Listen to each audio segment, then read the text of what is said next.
Sooner Scoop HD.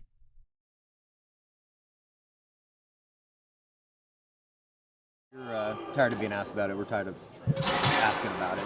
Just if somebody were to say, "What's to play for the rest of the year?" What would your response be? Just finish strong. I mean, we got 2 more games left. This one's a big one, especially how it ended last year. The stakes on it last year to go to the Big 12 championship, and us losing the way we did last second. It's a big game, always is. This one always means a little bit more. So, we're getting prepped for it. Everybody's motivated, and we're just getting ready to play. Is there motivation around here right now? Yeah, there's definitely motivation around here right now. Everybody's motivated. We're 5-5. It is what it is. But at the end of the day, I mean, we still want to come out here and play football. And like I said earlier, I mean, these are our rivals. We want to come out here and just put on a show against them. You guys are due to have a great game of the passing game. There's always, in the last couple of games, there's always been something off or one thing off. You guys are due to get it together. Yeah, definitely. I mean, Coach Levy draws up a great game plan. No one knows the offense better than Dylan. And then at receiver, I feel like we have a really good group. But, sometimes things don't click the way they do. But, we're working on it. We're still, building up, and this will be a big weekend for us. I couldn't quite hear what you said there, but I wanted to follow up with, I've asked you a couple of times this year about glitches in the deep throw game, a couple more on Saturday. How do you guys fix that now? There's only 2 games left in the season. Basically just in practice? Yeah, basically just practice, repetition, game plan, what we see when we go out there, just stuff that we can, expose and break open, and then just executing it in the game. Marvin, a bit of a different question, but just what's your relationship like with Jaden Nixon, Garrett Rangel, and what's it going to be like be on the opposite sideline from them? Yeah, I mean, it's going to be different for sure. I mean, being in high school with those guys, played with them for 2 years, real close to me. I still talk to Garrett almost every day. I haven't talked to him this week, but, I'm real proud of them, both of them. I mean, they both been making plays. Garrett had his first career start. And, just to be able to see them before the game, after the game, knowing they're on that sideline, I mean, it always means a little bit more to play somebody from high school. But starting out the conversations after the game, that's what it'll be. Yeah, definitely. Hopefully I have the edge after the game to, talk a little smack. But, I love those guys. I have nothing but love for those guys. I'm extremely proud of them.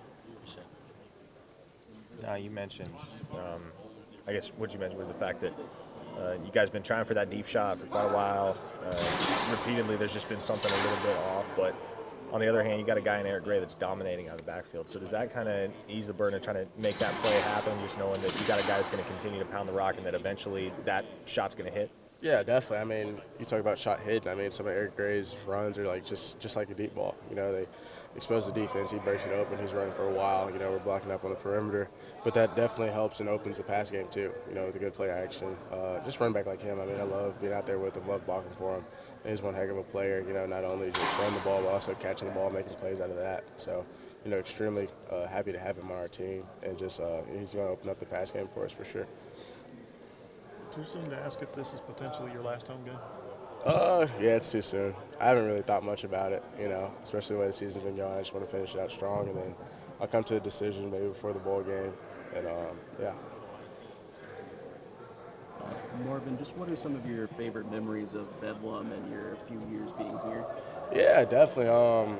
Freshman year, it's pretty fun. I mean, they came up here. We whooped them up pretty good. I think at that time they're supposed to have a really good defense. Spencer Rattler at quarterback. We just had a great game plan. Put it on them. I feel like at that point they couldn't stop us. Had a pretty cool catch against them at that time. I forgot his name, but he was one of the best corners in the country. And then last year, honestly, just going up there, I mean, it's a different atmosphere. That place is electric. I absolutely loved it. Playing up there in Stillwater, but that one didn't turn out the way we wanted it to.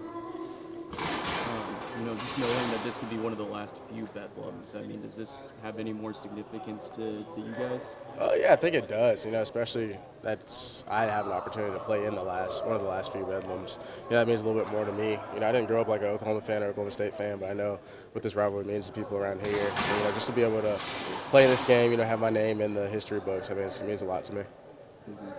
And just, and you touched on it a little bit, but how important is it to you guys to get back in the win column against them specifically, and knowing that it gets you guys bowl eligible at this point? Yeah, definitely. I mean, it's extremely important. When you play like a rival like these guys, I mean, record honestly doesn't even matter. It's about who wants the game more, who's going to go out there and play.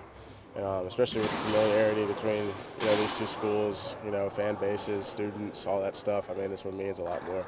What do you think of their secondary, and what do you see in the back seven that they have? They have a lot of length in the back seven. They have a lot of length, fast guys, physical guys. It's a really good back seven.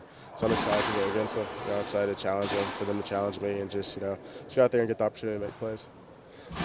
Anything stand out to you about last year's game? Whether it's attitude or the edge, or they played physical or whatever it is. Yeah, definitely. They had a really mean front seven.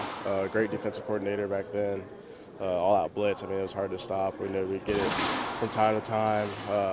Really physical defense, just in all. Those guys are huge. Even the safeties and corners were just real big, swole guys. And just the electricity of that stadium. Especially when they brought the paddles out, started hitting the sideline. How close the sideline was to the wall. it's different in Stillwater. That's probably the most thing I remember. Just the atmosphere. A big screen that covers up the whole wall. I've never seen anything like it. So I loved it. But that's probably what stood out most last year. And the next day, events happened around here that changed the course of this program. That's when it all started, I guess. Yeah, definitely. Even thinking about that, it was quick turn of events. A late Stilly game, drive back, team meeting. I want to say maybe afternoon, and then that breaking out, and then we are where we are now. Even thinking back on it, feels like forever ago, honestly. Just like it feels like BV's been here for a couple of years, and we've had this coaching staff and these guys and this team. But yeah, it's all new. Just like you said, it's been about a year now, and it's kind of crazy to just think about. I don't even know what to say about it, but things are the way they are now. I'm happy to be here. I'm happy I stayed. I'm just blessed that Coach Venables and his staff has impacted me the way they have. Sooner Scoop HD.